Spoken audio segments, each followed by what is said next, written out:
Welcome to Historical Drama with the Boston Sisters. I'm Michonne Boston. And I'm Tequina Boston. We're your hosts and real-life sisters who binge on historical drama. We'll talk about films, fictional adaptations, and dramatic series as windows to the past and mirrors of the present.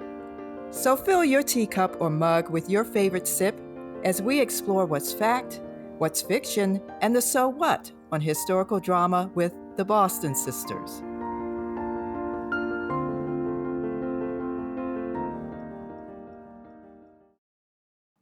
I'm Michonne Boston. And I'm Tequina Boston.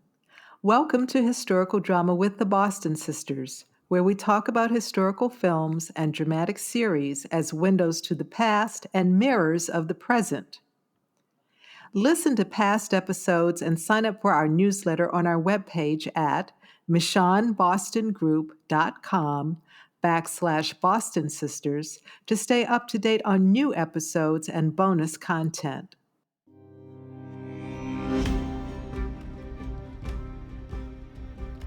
In this podcast, we'll give you a watcher's guide to Viking historical drama series, including Vikings Valhalla, now in its second season on Netflix. Set over 1,000 years ago in the early 11th century, Vikings Valhalla chronicles the exploits of some of the most famous Vikings from history. The legendary explorer Leif Eriksson, played by Sam Corlett, his courageous warrior sister Freydis Eriksdotter, played by Frida Gustavsson, and the ambitious Nordic prince Harald Sigurdsson, played by Suter. Season 2 begins after the tragic fall of Kattegat, an event that has shattered the main characters' dreams and altered their destinies. Finding themselves suddenly fugitives in Scandinavia, Leif, Harald, and Freydis are forced to test their ambitions and courage in worlds beyond the fjords of Kattegat. We've invited Alex Chisnall, who is close to Viking history in the UK, to be our guide. Alex Chisnall is the host of his own podcast, Screw It, Just Do It, a #1 rated business show all over the globe, downloaded in over 180 countries.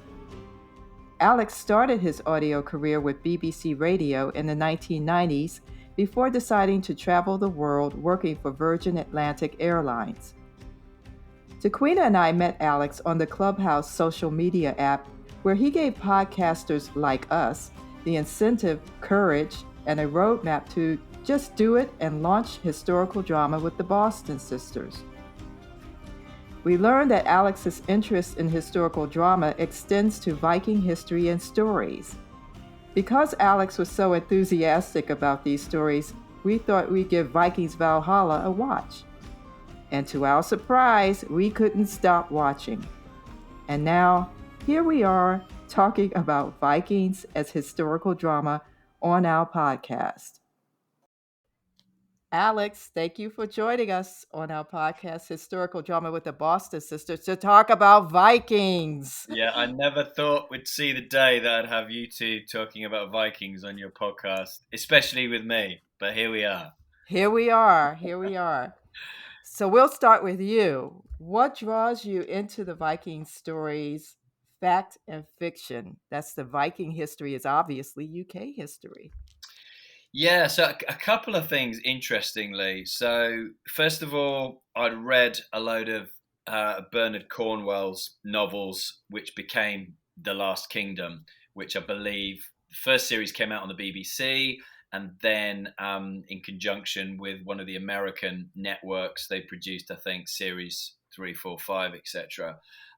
So I'd read, I think, all 9 of his novels for that. So that's what drew me in. And once I found that series, I found everything there was to do with Vikings on TV.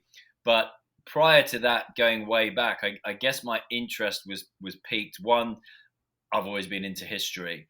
I studied history and English at college. I did my thesis on the Romans in Britain. The Vikings came in after the Romans. But going even further than that would be my mother's maiden name is Sorensen, which is Norwegian. So my great-grandfather left Norway as a 12-year-old cabin boy on a ship that docked into Cardiff, capital of Wales in Britain, got off the ship and made a life for himself in Cardiff. Now, maybe 20 years ago, I guess, my family went over to Norway to retrace their family history. And they found the Norwegian side of our family living in Tromsø, which is as far north as you can go into the Arctic Circle. And whilst they couldn't speak any English and my family couldn't speak any Norwegian, they both had books with pictures and photos of our ancestors, of my great-grandfather. And by showing, the pictures, they were able to converse. And since then, they carried on the friendship. And last year, I know my cousin's wife went and ran the Tromsø Marathon and stayed with our relatives in Norway. And it turns out, you go far back enough that Sorensen is not actually Norwegian, it's actually Danish. So my relatives going way back were potentially Danish Vikings, the same as those on Vikings Valhalla. Oh, that might be the connection to King Canute, huh? Hey, there you go. Could be. Who knows? Yeah, we're going to talk about Canute because I know you mentioned in your email that you have great admiration for King Canute the Great, who's played by Bradley Freegard in Vikings Valhalla. Why is Canute your favorite Viking king, and what's his story and impressions of how his story is told in the Netflix series? Yeah, so I don't know if he's my favorite, to be honest, but the interest there, and I went and visited him back in the summer. The actual King Canute? Yeah, Winchester Cathedral. So this was really interesting. When Queen Elizabeth II died last year, unsurprisingly, I suppose, massive interest in history and British history. And I'm sure lots of businesses in that space have seen the benefit of that. And especially now, I guess the world has opened up travel-wise since post-COVID. I bet, this summer, for example, there'll be an influx of, North American, Japanese, etc., visitors to the UK. So my wife and I actually looked up some of the details of where the kings and queens of England were buried, because Elizabeth was buried in Westminster Abbey in London, and you just assumed all the kings and queens were buried there. But they weren't. Prior to 1066, when William the Conqueror from France came over, killed Harold at the Battle of Hastings here, and the bloodline of the English kings and queens went towards French blood. They were buried all over England, and a lot of them were actually buried at Winchester Cathedral. Now, Winchester Cathedral is only about 40 minutes from where I live, and I'd visited it a number of times in the past. And it's at one point it was the second biggest cathedral in the whole of Europe, and it was a real center for the Anglo-Saxons. For example, King Alfred was buried there, who is a central character, especially in both Vikings and the Last Kingdom. And you'll find that not only was King Alfred and King Canute buried there, but Aethelwulf was buried there. William II was buried there. Other Viking kings, Harthur Canute, Cinewulf, Cenwallah, and even, I thought you two were going to find this really interesting, Jane Austen is buried there. Wow. Talk about historical fiction. Yeah. So I think, for me, what's really interesting when you do read about Canute, and you're obviously watching being portrayed on television, is that he was the first king to actually unite England and also be the king of Denmark, Norway, and then ultimately Iceland as well, something they call the North Sea Empire.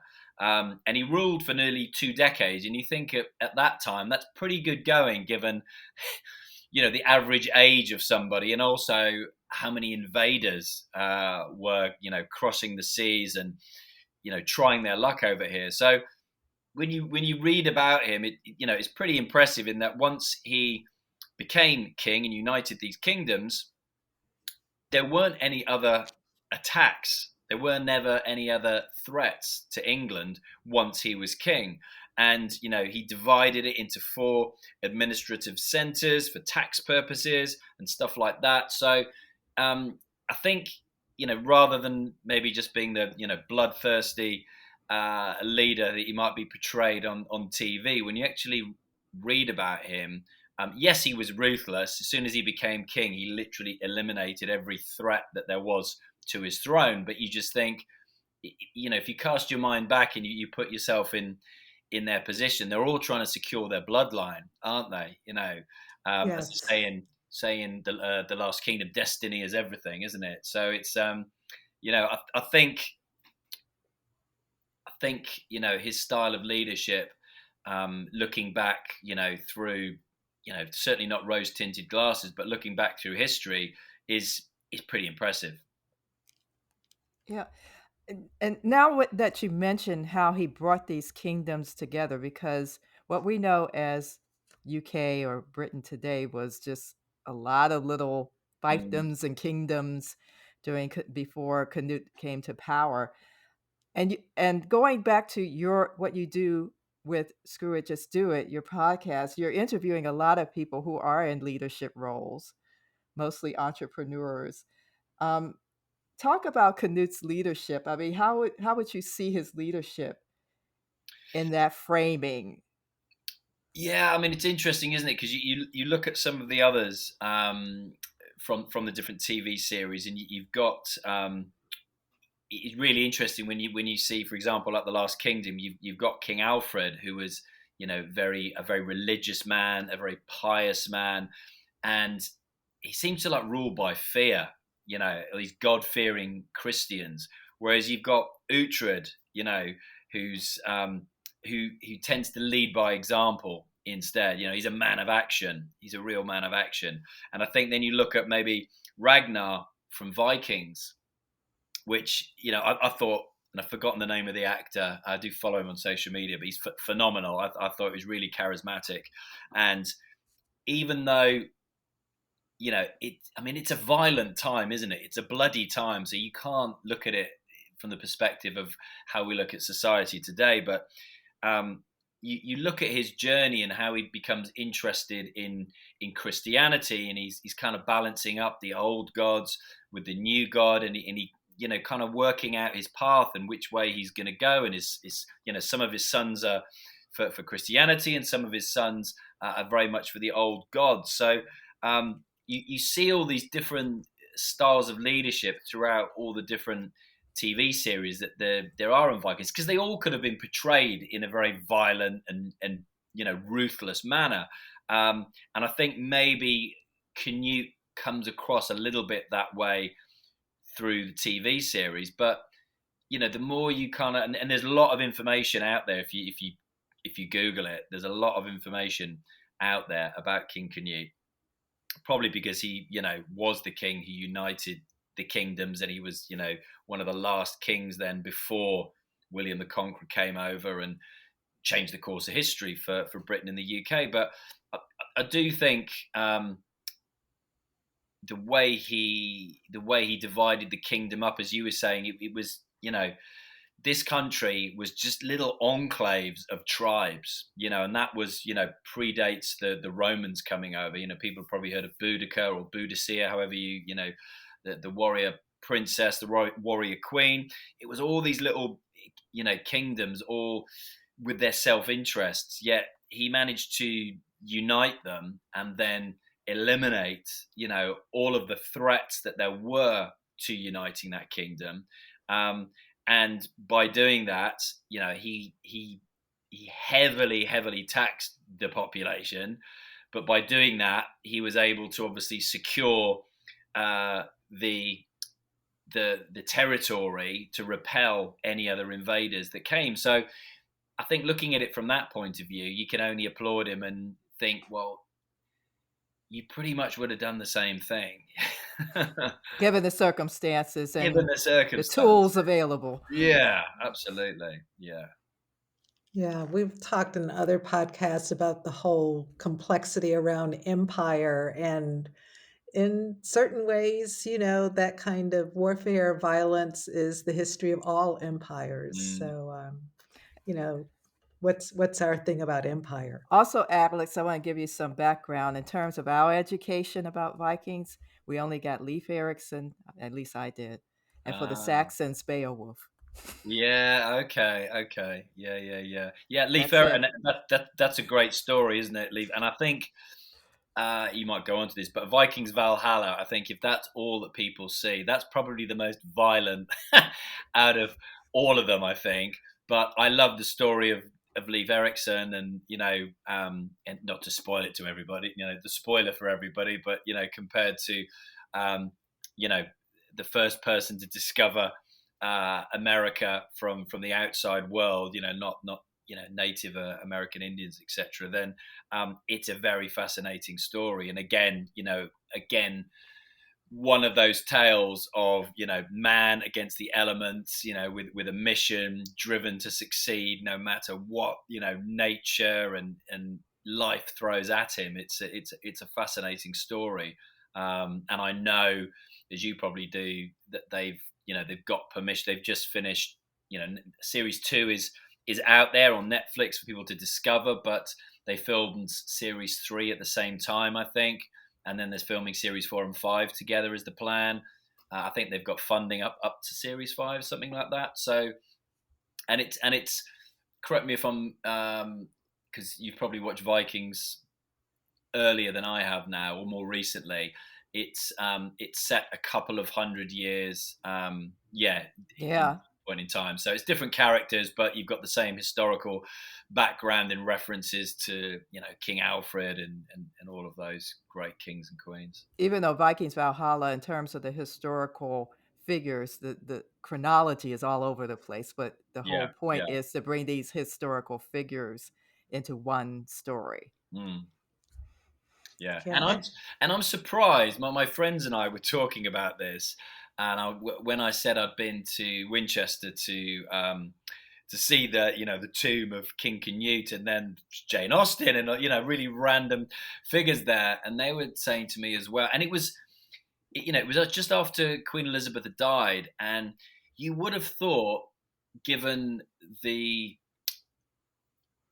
regularity of Viking historical drama that's out there, and what's so unique about Britain is its history, and the relics that are still here that haven't been destroyed, as in other countries, for example, that they don't make a bigger deal out of it. Like, there's no exhibition there. His coffin's like, it's actually about 50 feet in the air, so you can only look at it literally just on a kind of rectangular structure with a bunch of other coffins, but there's no exhibition. You could think, because I've just seen, like, the Last Kingdom, they're doing an exhibition up at Bebbanburg Castle, right up in the northeast of England. I mean, it's virtually the other side of the border with Scotland, but they're bringing a load of the TV props from the Last Kingdom TV series. So I was like, right, I'm definitely going to be going there and seeing that. And you think that would be a real magnet, given the popularity of these shows on TV at the moment. Yeah. Well, you and Michonne are ahead of me. I've only seen Vikings Valhalla. I'm very much looking forward to the actual scenes in Constantinople, because even though Mm, it's not my favorite period of history, it's the one piece of that time that always fascinated me, that city, yes, me too. Constantinople. Yeah. But as an avid watcher, and obviously you have seen many of these series, for people who are new to Vikings, which series would you recommend? Where would you recommend that people start if they think they want to get Wow. more into historical drama of the Viking period? Yeah, so it's a good question, and a good question for your audience, I think. Um, it and I think it depends on your personality a little bit, and how you go about choosing what to watch, because um, like, a friend of mine just went back, one of my best friends, he just went back and re-watched Breaking Bad, and I'm like, oh my god, there must be I don't know, 60 episodes or something. How could you go and do that? That's like your mind is just going to explode, and it's a little bit like that when I watched Vikings. I worked out, I think, something crazy like it's like 86 episodes or something bonkers like that. So it's a commitment, isn't it? It's a real Yes, commitment absolutely. to go, this is what I'm doing in the evening. And I think and I know what your winters are like over there as well, because I've been to Washington a lot, and we've had a really long, cold, hard winter over here. And I think it kind of makes it easier doing it that time of the year rather than going into a spring, summer, Yes. fall, something like that. So I would say The Last Kingdom, which I love because I'd read all the novels, and I wasn't disappointed, which can often be the case, if you do things that way round. Like Game of Thrones, I read all 6 books in 6 weeks, and then I went to watch the TV series and was massively disappointed. And everybody else goes to me, really?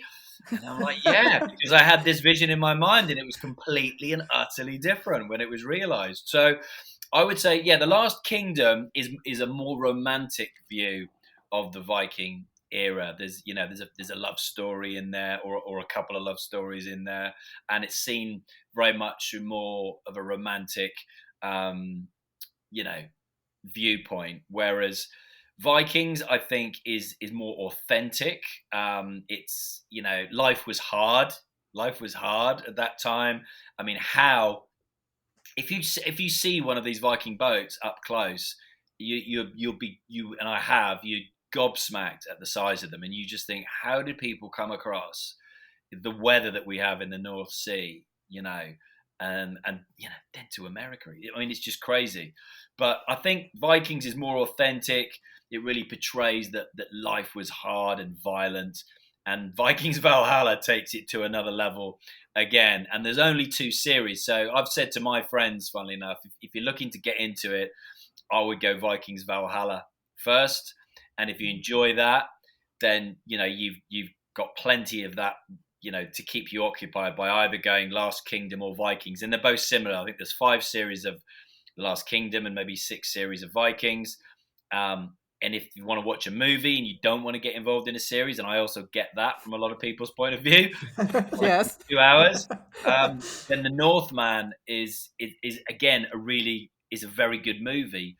It's just very dark and very violent. Very violent. Even the sounds are violent. Even the audio is violent. And I didn't make the connection until then with Shakespeare's Hamlet, and I was like, "Oh, that's right, the Danish prince. I get it now." That's right. That's right.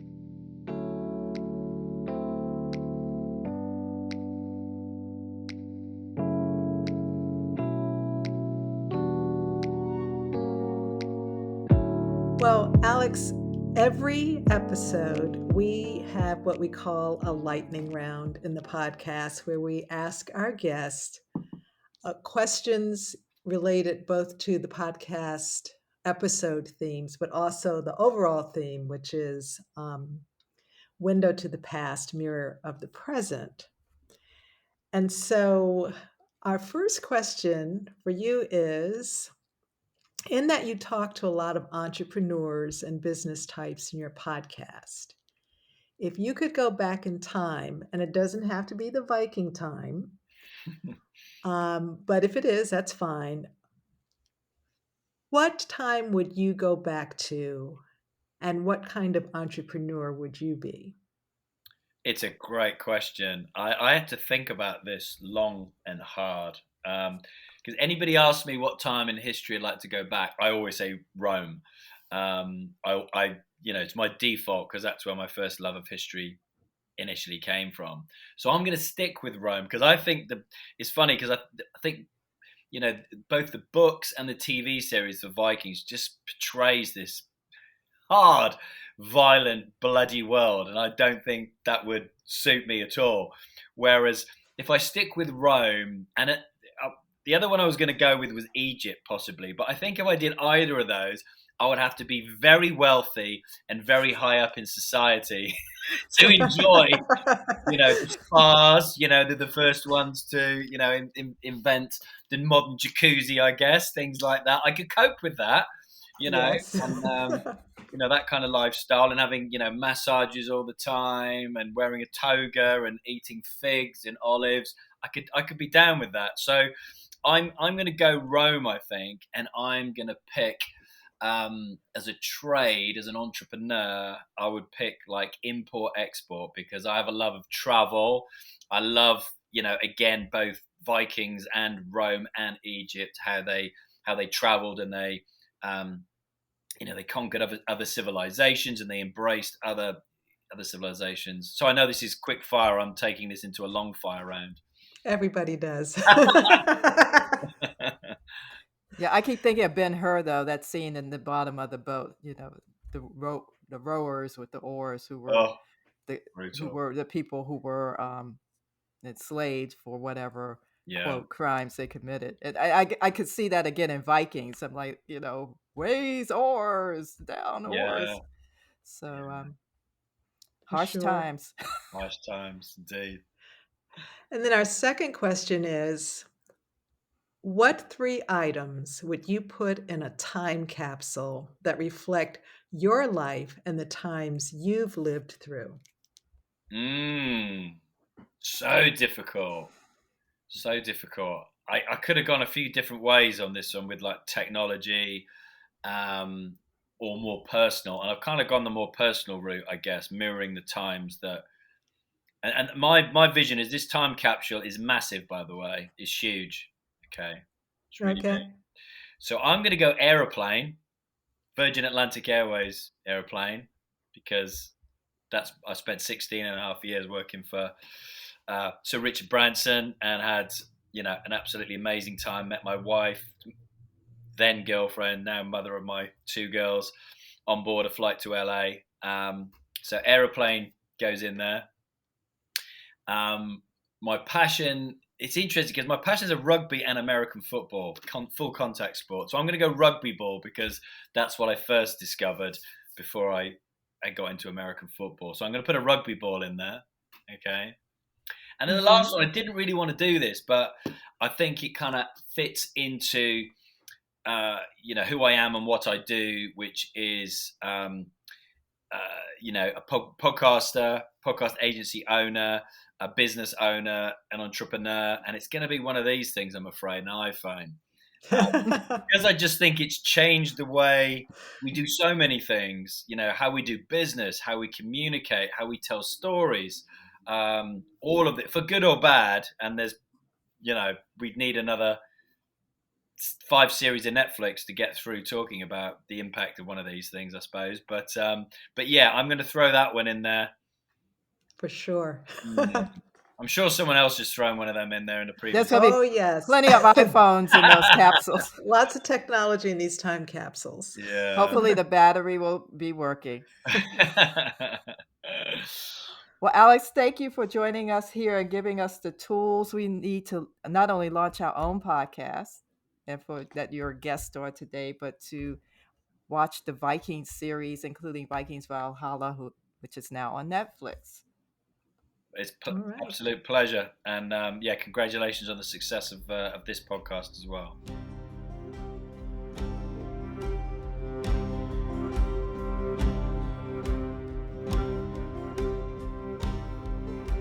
Vikings Valhalla Seasons 1 and 2 and The Last Kingdom are currently available on Netflix. The Vikings TV series, Seasons 1 through 6, is available on Amazon Prime, Peacock, and YouTube streaming services. Check with the streaming services mentioned for more information. Join us for our next podcast when we continue our conversation about Vikings Valhalla with Nahir Ortaño Gracia, medieval scholar and assistant professor of English at the University of New Mexico.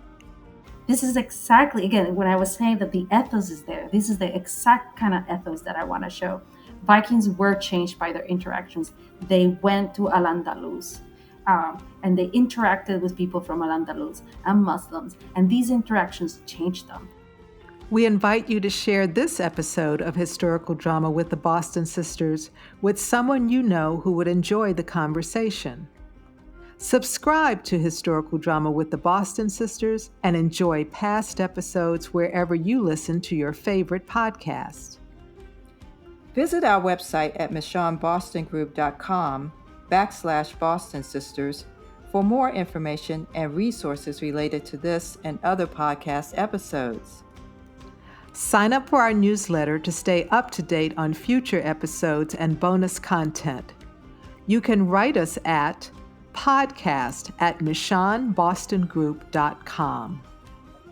Like and share Historical Drama with the Boston Sisters on your social media. This is Michonne Boston. And this is Tequina Boston. Thank you for listening.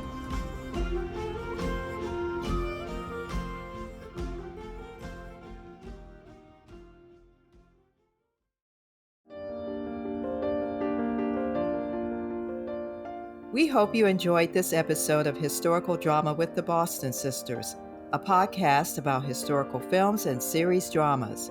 Visit our webpage at michonnebostongroup.com/Boston Sisters. Tell us what historical dramas you're watching. Who knows? We may do a show about it.